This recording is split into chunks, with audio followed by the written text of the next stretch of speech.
met Benita Vergatini. Smile 90.4 FM. Joining us this evening on Smile FM to explore how the country can bridge its 1.6 trillion infrastructure gap through innovative financing and private sector partnerships is the energy and infrastructure sector specialist at the Public Investment Corporation, Lungile Mashele. Ms. Mashele, good evening. Thank you so much for joining us tonight. Good evening, and thank you for having me. No, an absolute pleasure. Lungile, following the recent venture capital conference which you were a part of, what is the state of South Africa's infrastructure? So South Africa's infrastructure is in dire straits, and I think it's visible for all of us. If you live in South Africa, if you drive just walking outside of your house, all of us have seen the state of the roads, the state of electricity at a municipal level also, or the lack thereof. There's water shortages, water outages occasionally. There's a lot that basically needs to be done. And one of the key things that has been holding us back is, I would say, a lack of drive around infrastructure, primarily linked to inadequate funding. If I look at the State of the Nation address, the government looks like they're finally ready to address this, having committed to spend about 940 billion rand, close to R1 trillion on infrastructure over the next 3 years. And then, given the renewed focus then on public-private partnerships, what are the factors, Lungile, that could determine their success? You know, if I look at the last maybe 10, 12 years, PPPs, public-private partnerships, have been instrumental in driving infrastructure growth in South Africa. However, I do need to emphasize that this needs to be a government-led process. And why do I say this? Because it needs to be just and it needs to be equitable.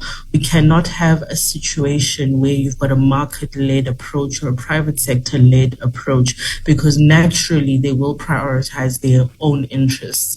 And if you look at our country and our social makeup, being a country with the highest levels of inequality, highest levels of unemployment, you certainly need the state to step in, drive policy, and then bring in the private sector as a partner to actually implement. Private sector has the expertise, they've got the funding also, and they've got the efficiency that is required to drive these infrastructure projects being rolled out. However, it is a dual mandate, meaning that it's on the commercial terms also, it has to be good, but also looking at what is good for people also. And this is what makes infrastructure a bit more complex than financing other types of projects, I'd say. And in this regard, are the current policy frameworks and regulatory environments then adequate enough to support the type of infrastructure investment that is required, Lungile? Oh, absolutely. You know, if I consider the renewable energy IPP program, which is hailed globally as a success in the PPP model, you basically have government on the one end, which was able to provide a stable political environment, was able to also provide guarantees to projects. You then had Eskom, who was the off-taker and has honored these projects. And then you had the IPPs, the independent power producers, coming in from all over the world, developing projects at risk and implementing them on time and on budget. And some of these projects in the earlier rounds have been running for the last 12, 13 years. So it has been a brilliant success that, you know, people are saying we can replicate through various other industries, and not just energy, but perhaps we can look at water also, we can look at transmission, and we can look at other forms of infrastructure that are required using that PPP model. Yeah, you speak about water because that's an important aspect of our society. It's emerging as a critical risk to business continuity. So, from what you've been sharing, Lungile, what do you feel should be taken to prioritize investment in our water infrastructure? So, for the last few years, I'd say, I think all of us have felt the brunt of the load shedding crisis, not having electricity. You come home, it's dark, there's safety issues, you're not able to cook. The list is endless. But let me just emphasize something. If you think load shedding of electricity is bad, wait till we experience rotational outages of water. Water is critical for life. It is critical for just normal day-to-day cooking, bathing in the house. You've got industries that rely on water. Let's look at agriculture, for instance. You need to water your plants. There's livestock. There's such a wide impact if we have water shortages as a result of not upgrading our infrastructure. It doesn't even just end there. Let's look at what happened to the beaches in KZN when there was issue with treating of the water in sewage and seawater that was unpalatable. In essence, it affected tourism in those particular areas. People stopped going to certain areas of KZN and have never returned. It affects tourism, it affects businesses, it affects so much more. So it has a broader, wider impact. Therefore, the focus should really be on how do we identify where we have water issues, who are our water partners. So, for instance, we receive water from the Lesotho Highlands projects. There are other projects that are being worked on with Zimbabwe. So it's not just a South Africa issue, but it's a regional issue. And, just on that point, so I think it was late last year, or for most parts of last year, Zambia was load shedding for about 20 hours a day, purely because they rely a lot on hydro and they didn't have sufficient hydro to run their hydro plants. Can you imagine not having electricity for 20 hours a day, and in addition to that, not having water as well? Hence I say water is life. And apart from water feeding homes and industry, as you point out there, Lungile, the infrastructure must also be effective to also manage our waste. As you point out, it can have serious repercussions, as was the example you cited in KZN. Absolutely. When you look at the water infrastructure, whether it's bulk water, the reticulation, whether it's the storm water drains, all of it is interconnected in a system that needs human beings to, one, use water sparingly, but also watch our consumption, watch our littering. We are just dumping bottles, cans, anything. And because it has been raining like around the country, a lot of this is just being washed down our stormwater drains. It's blocking drains. There are issues around getting these cleaned, getting clean water to people. There's issues around water treatment plants.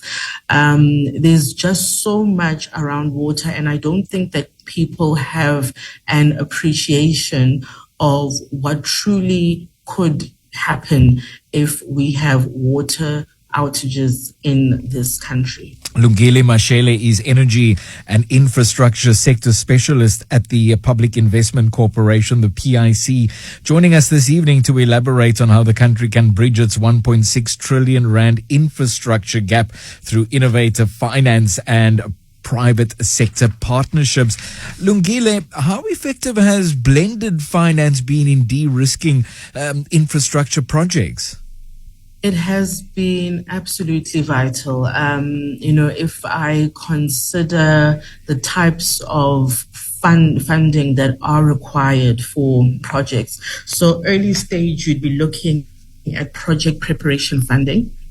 This is typically to get projects to bankability, and these entities that provide this project preparation funding would basically fund feasibilities, studies, permitting, licensing, all of that early stage work to get projects up to where they are ready. Then you get other funders who are able to come in at bankability, and then they will then finance the projects through either project finance vehicles, looking at whether they're going to take debt or they're going to take equity. Others are even able to provide BE funding as well. So it all comes together, and it's not just from government. Yes, you've got government through various state-owned entities that provide funding, but you also are able to crowd in the private sector. You then also able through your commercial banks, you're then also able to look at niche investment houses. There's various venture capital firms out there, private equity firms that are also willing to come in. And over the last few years, we've seen a growing interest, especially from funds, private equity funds that are interested in your infrastructure assets, which is amazing to see. However, they are not willing to come into a very risky environment, and that's where that blended finance comes in to de-risk those projects. Could that model, for example, also be used in our energy sector, particularly when there seems to be this trend towards decentralized energy solutions, Lungile? Oh, absolutely. I think, people look at infrastructure projects. So typically what we would call large infrastructure project is anything over about R1 billion. And naturally, this is going to attract very large investors with very big ticket sizes, and those who are willing to go for the long haul. However, there is room and space for, let's say, like your private equity and your VC entities that might have smaller ticket prizes or smaller ticket sizes, that they can do maybe 20, 50, 100 million rand, and they are looking for a project that will have a 5-year tenure on it, and it basically works for their profile, as opposed to the traditional funding, let's say over a 20-25 year period, and projects needing like 3.5 billion rand. So breaking them up, and what we would typically refer to as decentralized projects, whether it's in energy or even like in water now, that's a growing trend now. How do we finance these smaller projects? And that's where you also crowd in your smaller players in the finance space that can provide innovative funding solutions. Underpinning all of this, it seems that collaboration is absolutely key. Lungile, lastly, it made headlines recently, the European Union and South Africa once again breaking bread. They've pledged significant investment into South Africa's energy transition. How should the country balance that transition? Yes, with the need for economic growth, but also what you'd mentioned earlier, that process is both just and equitable. Oh, yes. So this is critical, right? Because I think the events over the last few months have indicated, or global events have indicated to us the need for energy security, but also for sovereignty. And a country should be able to make their own decisions and should be able to be guided by their natural endowments, by their economic growth targets, but also by a global need to decarbonize. Now, this global need to decarbonize should be just, it should be equitable. It cannot just impact one group of people as what's been happening around the world. Everybody is affected by climate change. However, what you would typically find is that it's your poorer nations that are impacted not just at a financial level, but on a physical level. And so it needs collaborative partners. And this is where the EU's involvement becomes mission critical in ensuring that the transition is still able to happen and is not stalled. And the transition doesn't mean moving from coal to 100% renewables. Absolutely not.